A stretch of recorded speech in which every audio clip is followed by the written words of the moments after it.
guapa y muy inteligente. Todo el mundo que pasaba junto a ella se volvía y comentaba lo guapa que le parecía, porque la belleza externa salta a la vista y uno no tarda en darse cuenta, aunque no sea un lince. Pero nadie se preocupaba en descubrir su belleza interior. Conforme la niña crecía, más admirada era. Y entonces su padre dijo: no quiero que nadie disfrute sin mi permiso de lo que es mío. Y le ordenó ocultarse el rostro con espesos velos que jamás se debía quitar. Pero la belleza, tanto exterior como interior, es un don a compartir.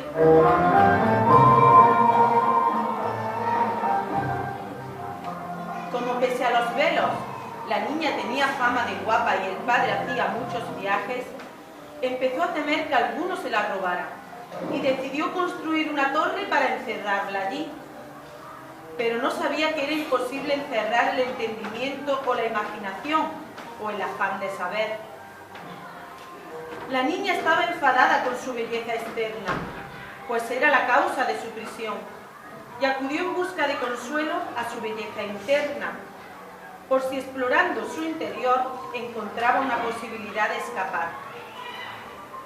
Pero como la belleza externa depende mucho del estado interior, más le brillaban los ojos y su rostro le resplandecía.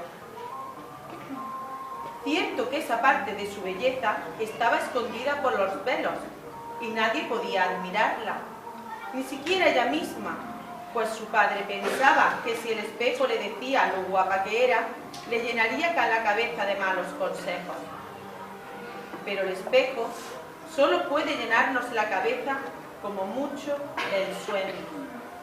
Y el único problema de los ensueños es que atraen a la tristeza y a la melancolía. Sin embargo, hay otra manera de llenar la cabeza y es de reflexión. Y otra forma de mirarse que es con el conocimiento de uno mismo. Cuando uno empieza a conocerse, empieza a estimarse. Por eso, a quienes les gusta mandar, eso de que la gente estudie les parece muy peligroso porque podría llegar a tener ideas propias y enterarse de lo que es injusto y negarse a obedecer. Pero como para el padre no había más entendimiento ni más voluntad que el capricho de él, no advertía que la niña lo tenía todo a su favor para aprender a pensar por sí misma.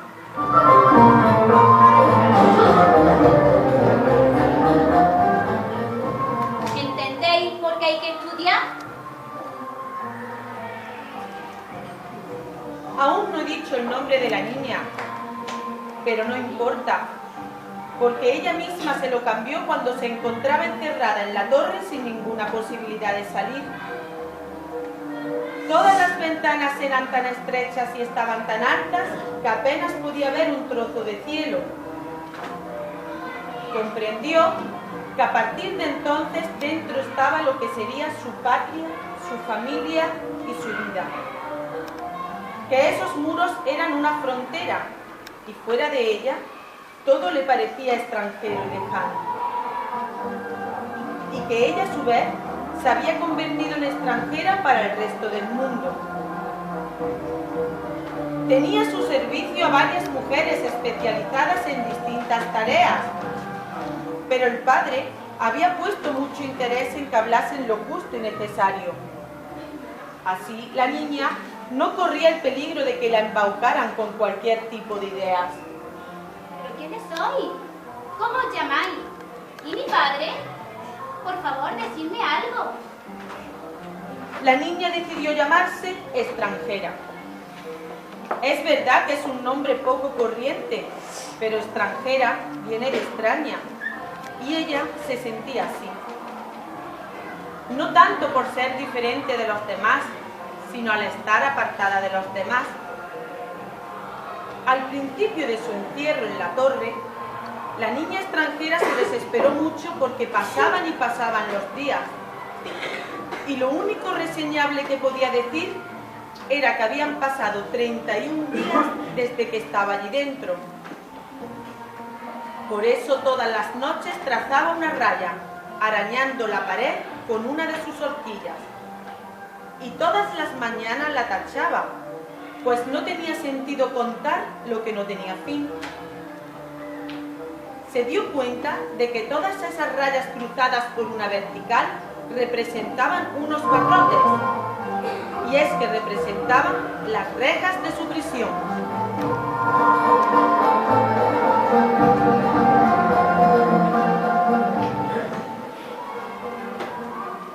Hasta que un día se dio cuenta de que a su alrededor había multitud de cosas que, aunque aparentemente eran iguales, se diferenciaban en su esencia.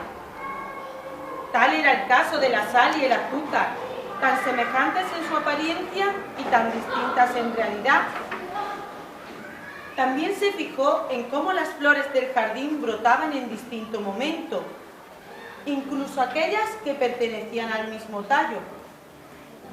E igualmente se maravilló cuando, tras ser cortadas y colocadas en un florero, unas se secaban antes que otras, cuando todas habían sido cortadas el mismo día.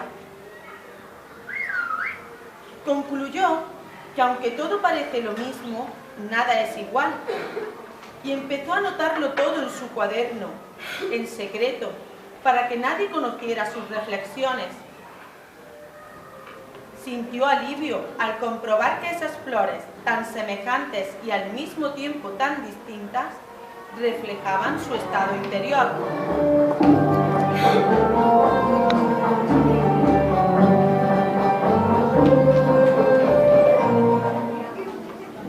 Un buen día llegó a sus oídos que su padre, que era un hombre muy rico pero muy ambicioso, pretendía casarla con un hombre que fuera rico.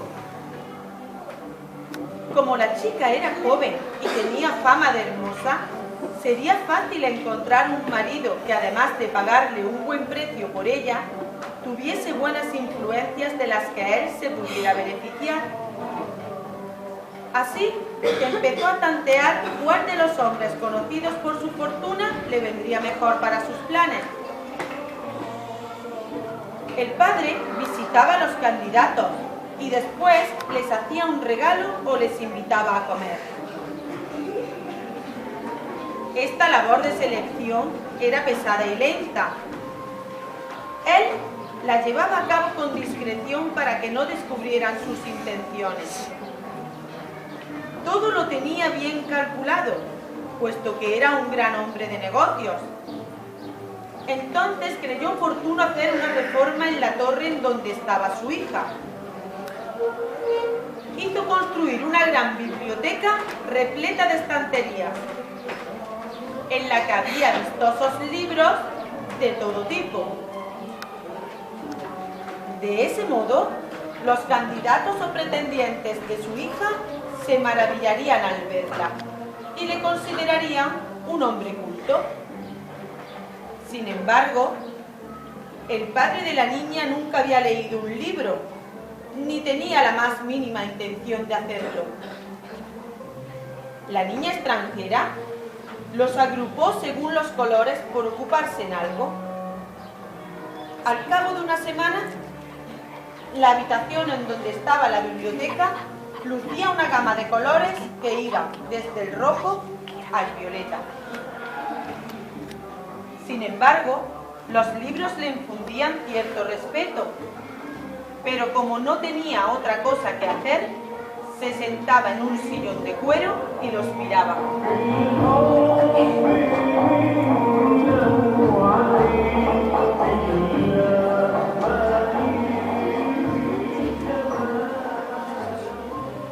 Una noche, tras pasar largo rato hojeándolos, decidió empezar a leerlos. Al principio le costaba entender lo que los libros le contaban, pero con el paso de los días empezó a comprender lo que leía, y todo lo que había en las páginas empezó a significar cosas maravillosas. Descubrió que en los libros se encontraba la explicación sobre todas sus dudas y las palabras con lo que poder expresar todo lo que guardaba en su interior.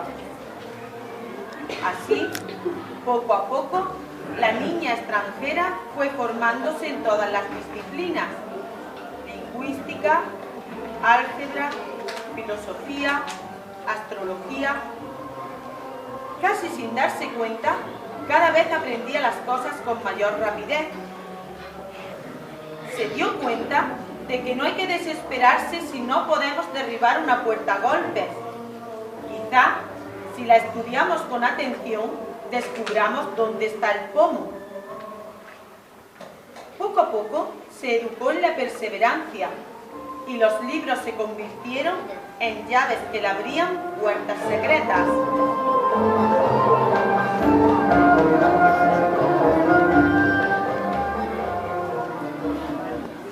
Mientras tanto, el padre estaba dando por terminada la segunda fase de las eliminatorias para elegir al que sería el acaudalado esposo de su hija. El número de candidatos que respondía a los requisitos exigidos se iba reduciendo. Empezó la cuenta atrás y el padre, ni corto ni perezoso, empezó a ultimar todos los detalles para que los pretendientes conocieran a su hija. Su belleza les deslumbraría y ella, sumisa, acataría la decisión de su padre. Aunque no conociera de nada a su prometido, tendría que unirse a él en matrimonio como lo habían hecho todas las mujeres, generación tras generación, en esa su cultura.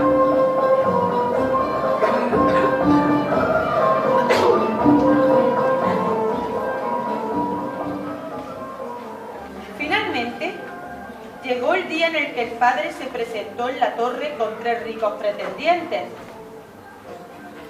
Después de tan largo encierro, la niña extranjera había cambiado. Su mirada, igual de bella, ahora transmitía fuerza, pureza y decisión. Sus ojos eran ahora más atentos y sus pupilas de un azul imperturbable. Su boca, antes acostumbrada al silencio, pues no estaba acostumbrada a la queja ni a la súplica, ahora no solo solicitaba respuestas, sino que las exigía. Estaba descalza y sus pies flotaban sobre el suelo como si brotaran del mármol. El pelo, que jamás había sido cortado, le caía en cascada a ambos lados de la cara hasta el borde del mismo vestido. El ambicioso padre se frotó las manos al ver que su radiante belleza no había sido alterada tras su encierro, y pensó para sí: Mi hija vale una mina de oro. Lástima que no esté más rellenita, pues haría pagar su peso en lingotes. Los pretendientes jamás habían visto una belleza parecida.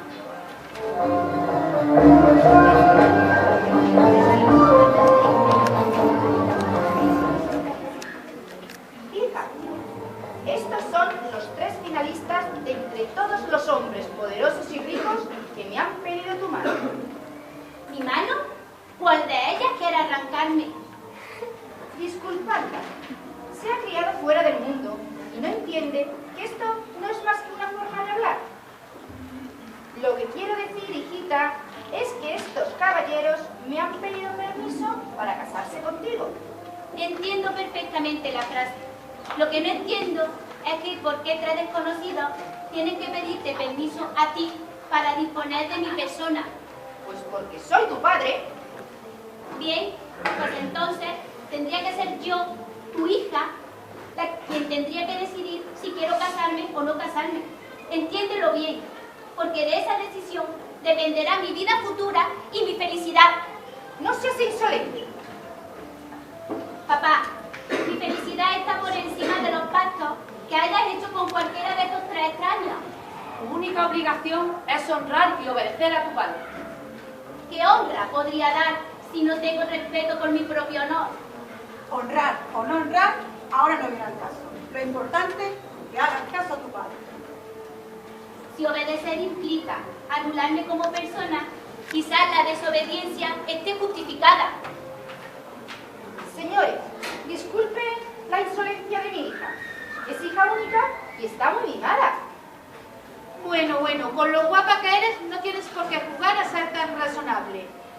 no te vas a quedar soltera y amargada.